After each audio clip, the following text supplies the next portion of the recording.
Welcome to Real Estate for Real, the podcast where we keep it real about buying, selling, and financing your properties at the realest level, for real. I'm your co-host, the man with the questions, Keith B. Dixon.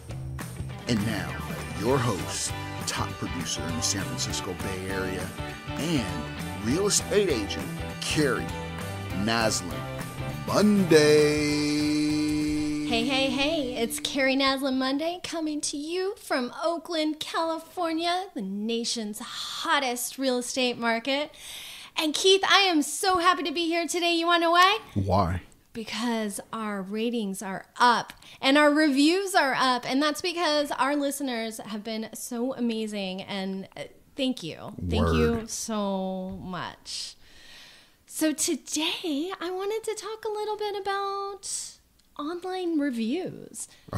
In particular, online reviews that are directed towards real estate agents, and which ones can you really rely on, you know? Are we going to roll back the carpet here and dig up some stuff? We sure are. We always do. Okay. All right. So in my mind, there's 4 main portals that people leave their online reviews on, having to do with real estate. And those consist of Google Business pages, Zillow, Facebook, and of course, Yelp, my favorite. So I'm going to start with Google Business. And, honestly, Keith, technically, these are the most volatile reviews because they can be totally manipulated. You can go out and buy reviews online. No. Yeah, I get emails all the time from folks offering, 20 reviews for $80. So you could feasibly buy yourself into a top ranking position of fake reviewers from the Philippines. On any site or... For any Google Business page. Or any Google Business page. Yeah, it's just not protected. They don't have any filters. Okay. And, you just can really manipulate that. So when the end user is going to go look at reviews for real estate agents or any business for that matter, I would probably put Google Business on the lower end of things, although it's a necessary evil. I mean, Google runs our world, and so businesses need to have those rankings or those reviews in order to affect their rankings in Google searches. But again, those reviews may or may not be real. What's the proof? Where's the proof in the pudding here? You can pull up Google reviews and kind of put the pieces together. Some of them have broken language. There you go. Okay. That's where you would kind of question, 1 or 2, sure. Especially where we live, we have a very diverse community and English isn't a first language. But if someone has 20 reviews that all kind of sound similar and have grammatical and or vernacular mistakes that just don't kind of play into how we talk about things here, then I would start to question those. Now, it is hard to get them taken off. So Google Business page reviews is a perfect place for revenge. So if you wanted to go get your revenge on anywhere, I would go first to a Google Business page because you can easily sync a business that way. I'm teaching people how to cause internet terrorism. Right. But there's really no one to call. Right. When was the last time you called Google? Yeah. It just doesn't happen like that. Right. So there's really no one to monitor. So in the same way that someone could manipulate it to make them look good, someone else can manipulate it to make them look bad. And so I would put them kind of on the lower end as far as whether you believe them or not. Would you agree? Yeah, I think the key word in this whole thing is the vernacular, because that's typically where I find when I'm looking for an email that's providing a service and it starts off, "Dear Sirs," it just doesn't add up. So I think that's a really good point. So now I'm going to skip to Zillow, and Zillow happens to be, for the US anyways, one of the biggest search portals for property scrolling. Whether they're real buyers or sellers or not, everyone knows what Zillow is, and everyone has found themselves scrolling through it at one time or another. Right.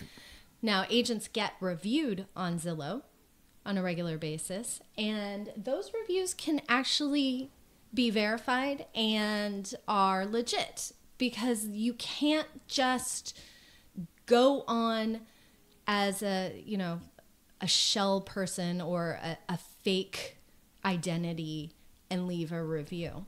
You have to sign up for a Zillow account. You have to have a verified email account attached to that Zillow account, and there's only one per email. They're not going to let you open up multiple accounts. So now I'm going to the, purchasing offshore reviews. That's a much harder process, and Zillow will remove reviews that are flagged as being fake. And so us as real estate agents can see if someone's putting fake bad reviews on, and then go to Zillow and ask that they be removed, and Zillow will investigate and take them off. Actually, Zillow's probably the friendliest review site as far as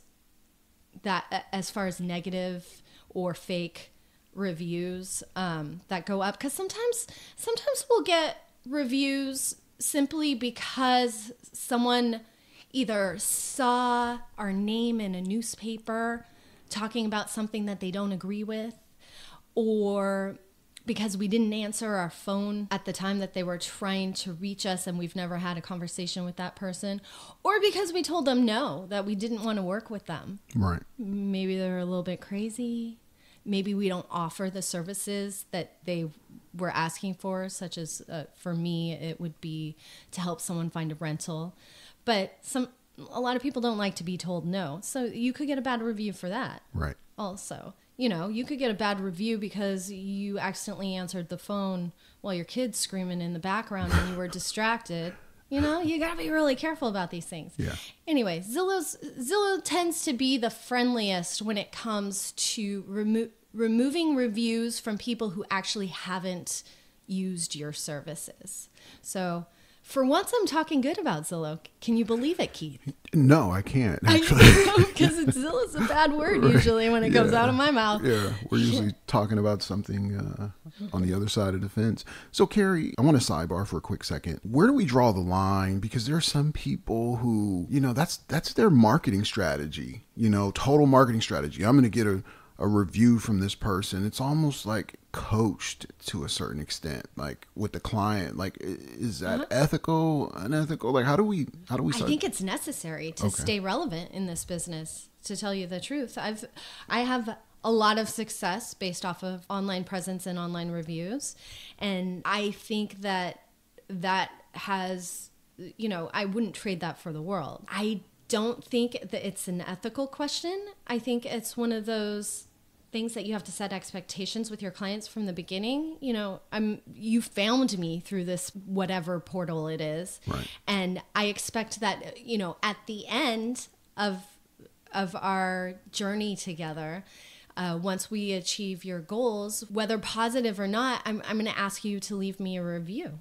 Okay, perfect. So you can help other people who were in your position be able to make a decision on who they want to work with. A lot of different ways to approach it. I think the best way is to just be genuine about, being the best that you can, doing your business well, and then asking for that reward at the end. And the reward being, some people want to give me gifts at the end of a transaction, and I tell them, no, just give me a review. Wow. Because that's going to pay it forward for years to come. A gift is nice and all, but a candle's going to burn out. That's powerful. Yeah. A baked good's going to get eaten, but it's the review that keeps giving back. That's powerful. I like Kerri, you're on fire today. Hey. So Facebook is the next one on my list, and Facebook actually holds 19% of business reviews online. It's a high number. Yeah, it is actually. It's a lot higher than I imagined, but when I was doing a little research to kind of take a look at what's what with these reviews, it struck me 19% of business reviews. But guess what, Keith? Most are positive. You want to know why? Why is that? Because Facebook is where we go hang out to be social. And when we're being social, it's, there's going to be a lot of trolls out there that want to argue with me on this one. But for the most part, we want to lift people up. We want to see what other people are doing. We want to praise them for the fun things, the birthdays, the graduations, the births, the weddings, all of that. Lately, it's become very political, and that would be the negative side of things. But for the most part, people are going to social media in order to get that endorphin boost that comes with seeing how many likes are on their page or giving other people likes too. That's in the same way that you would give someone a smile, giving a like kind of feels like a smile chemically in your body. So that results in a lot more positive, not even a lot more, a majority of positive reviews, as opposed to the Google reviews where you can go get your revenge on. So as far as reviews go on Facebook business pages, I think it's interesting to point out that you cannot delete any reviews, real or not, but you can disable the review feature. I'm going to repeat that. You cannot delete the reviews, good or not. You can only disable. So the message here is that if you're going to go vet any business, but another real estate agent, if there's no reviews, read between the lines. Right. Either that person has no business and has done no business, or they turned off their reviews. You want to know why? Because maybe there's something there that they don't want people to see. Makes you wonder. Yeah. You kind of have to wonder. So Facebook, I would say, again, probably not the highest of the food chain, but you can definitely trust that those reviews are legit. And then, you can dig deeper. If there's no reviews, you can make assumptions as to what that might mean. Yeah. And maybe someone revenge reviewed them and then they turned it off because that's the only thing they can do. That's why you want to look at several sources when vetting out, service providers that that makes a lot of sense. Might want to spend some money with.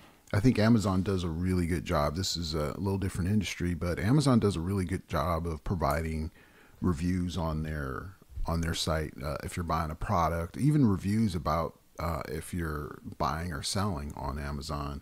So I think that's a really good thing. Yeah, but it should be noted that you can purchase reviews for Amazon. Oh, you can. Okay, there you go. In the same places that you can purchase your Google business reviews, you can get your Amazon reviews done there too. Oh, wow. And YouTube. Oh, yeah. Definitely for YouTube. Yeah. So you can purchase likes, you can purchase reviews. And so just, buyer beware. I wasn't aware of that for the longest time. I did not know that a lot of those Amazon reviews were paid for. And so sometimes I would get a product and be like, what were they talking about? Yeah. Well, they were being paid to talk about. Well, a little different. Twitter did a purge on people's accounts because people were buying followers and likes. And so this was last year, they did a purge. I think there should be more of that because right now it's kind of the wild, wild west when it comes to these types of things, not as much regulation. And it really can make or break a business of any kind. An online review, presence can kill a business or it can completely boost a business. In the last podcast that we did, I talked about my past history working out of a tattoo shop. And there are, for the longest time, there were rock star tattoo artists who were booked out for, 6 months, 8 months, a year in advance. Wow. Who just had a reputation, word of mouth. But once social media hit, especially Instagram, there are now tattoo artists who are 2 years in, 1 year in, who have an amazing social media Instagram presence, who are now booked out 6, 8 months, a year out. And they don't have the experience that these other folks who really did deserve being booked out, 6 months, 8 months in advance. Right. But that's because they did their 10 years, they did their 15 years or 20 years to get to that point. But because you can quickly manipulate social media into making you appear to be the best at whatever you're doing, there's these folks out there that really don't have the experience that are achieving great results and great fame and notoriety without even having to work for it. And even with Instagram, if you put it in context, you could look at, and we're just use tattoo artists. You can look at a tattoo artist and they could post a photo of their tattoo and someone can comment on that. Oh, that's great. That's beautiful. I love it. We'd have to look at that because essentially it's a review. Sure. But we'd have to even look at that because you can actually, I think it's a little harder. You can buy likes and you can buy for any site, but it's a review. So we should probably include that as well. People do it. They buy comments on their social media feeds. Absolutely. Yeah. So the last review site that I'm going to talk about, you actually cannot buy reviews there. They have set up a system with a firewall so high that even legitimate reviews get filtered. And that is my love-hate relationship with Yelp. It was years and years of Yelp calling me up, their telemarketers trying to get me to spend ad money with them. And I took great pride in telling them that they were modern day mafia. They were extortionists. Yep. If you don't pay, you'll never survive on this, especially for restaurants. Yep. For placement. If they don't pay for placement on Yelp, then they die quickly. And so I would just give them a piece of my mind until one of the mortgage brokers that I was using started giving me a bunch of business. And I said, hey, where are all these buyers coming from? And he said, I started paying for Yelp advertisement. Yeah. And so that was the time that I realized I had to get in bed with the devil. Yep. No. And stick my foot right in my mouth. So I do pay for advertisement on Yelp, and that's just placement. You cannot pay for reviews. Yep. You cannot pay them to take off bad reviews. If they deem that review as a legit customer, they will leave it on there. Yeah. But unfortunately, whatever system they have in place to help try and detect fake reviews, a lot of times ends up taking out legitimate reviews. So Keith, you and I, we did a big celebration when I hit 100 reviews on Yelp. And that was a big deal. And I even got all the way up to around 120. Yep. And then Yelp changed their algorithm ever so slightly. And there were real estate agents all over the country throwing themselves off the 12th story building. That's a figurative, right. It's a metaphor for what happened when Wall Street, tanked and people were throwing themselves out the building. But Yelp reviews, I know one agent who had 80 reviews went down to 14 that day. Whoa. Now they've shifted a little bit back, but my 120 reviews went down to 80. I was pissed. Did it really? I was pissed. I was really mad. But yeah, those reviews are real. Every single review on there is real. I have a ton of filtered reviews that are all real. I've tried to get them to bring them out of their, coffin of misfortune called filtered reviews. And they won't do it. They won't do it at all. Did they give you an explanation as to why your reviews dropped? You know what? I didn't even call them because I knew I couldn't be nice. Right. Right. And they're not going to really, they're going to give you some canned answer anyway. Of course. I'm going to be one of thousands of agents that are blowing them up. So I just decided to, out of sight, out of mind, you know, I couldn't do anything about it. So I wasn't going to let it ruin my day. Yeah. But I couldn't get on the phone with them. They even called during that time to see how my account was going, and I didn't call them back because I again knew that I wasn't going to be able to be nice.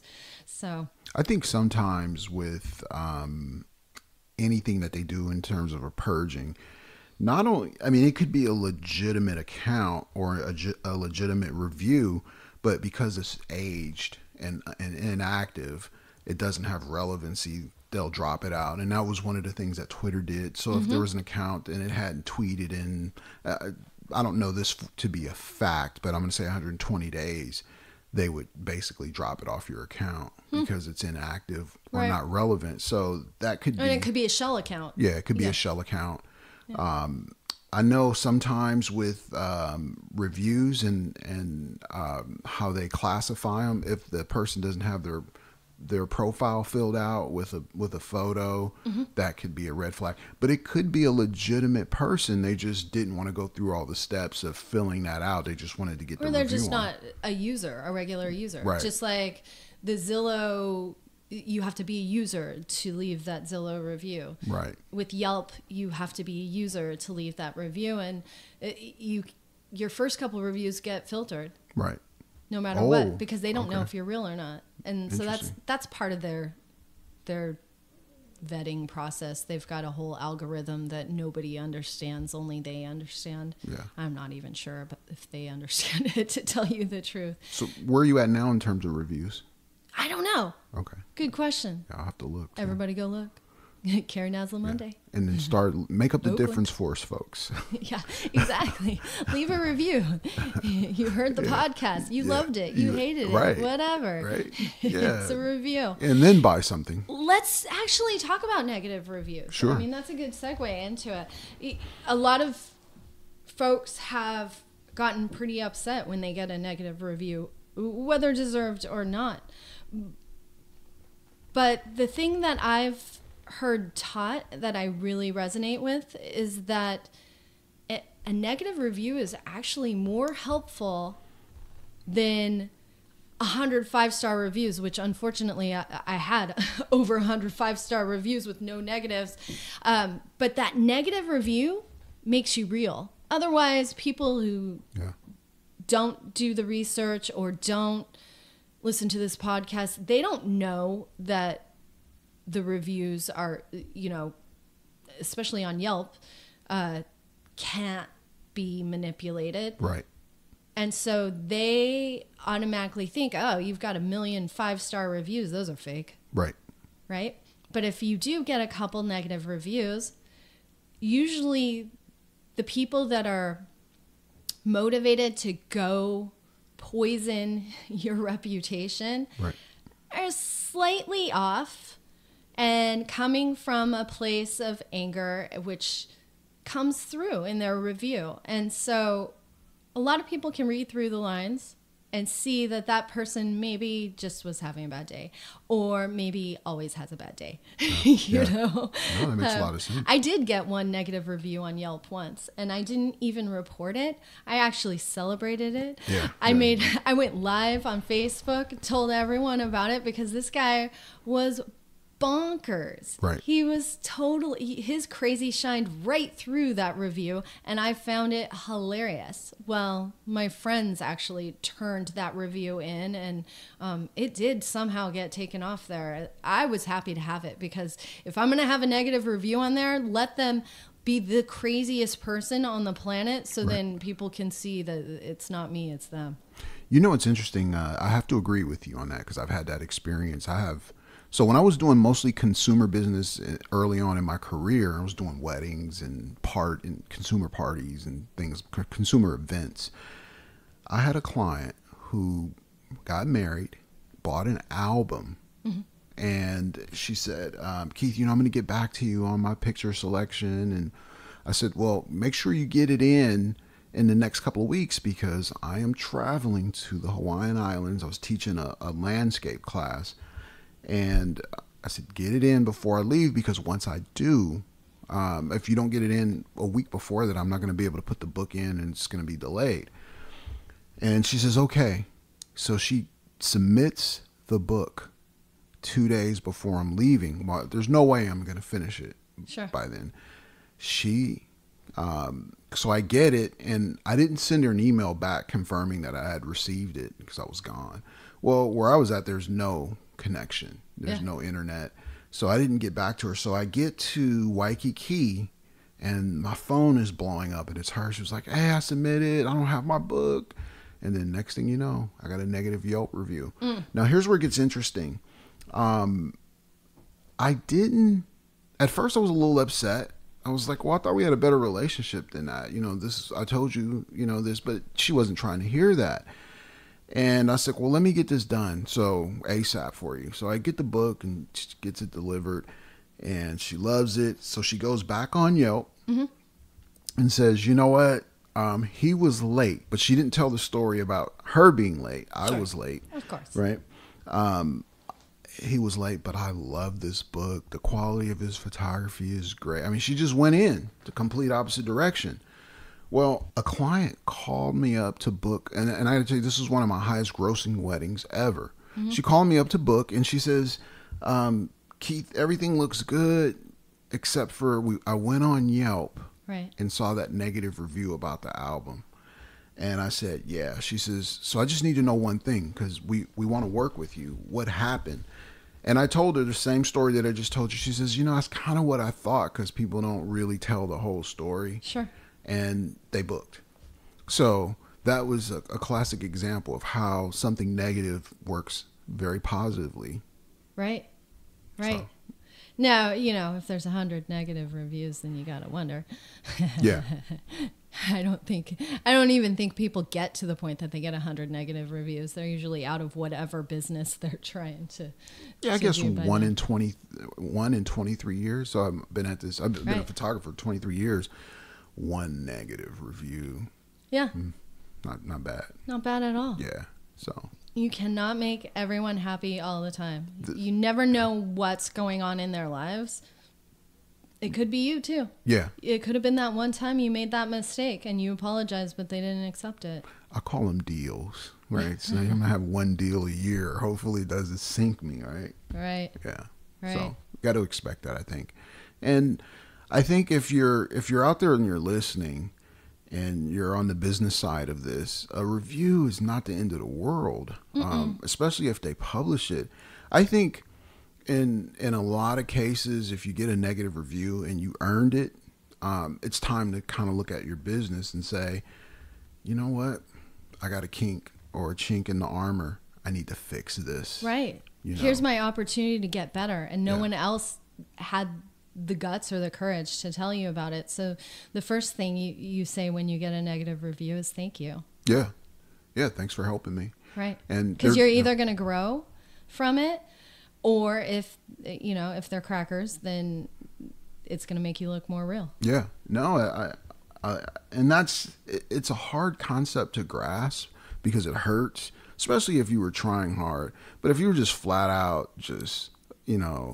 screwing up, that's a whole nother story. You know, you got to own that in your head first. Right. But if you are working hard and trying your best, and Kerri, I gotta go into a deep sidebar here. Oh boy.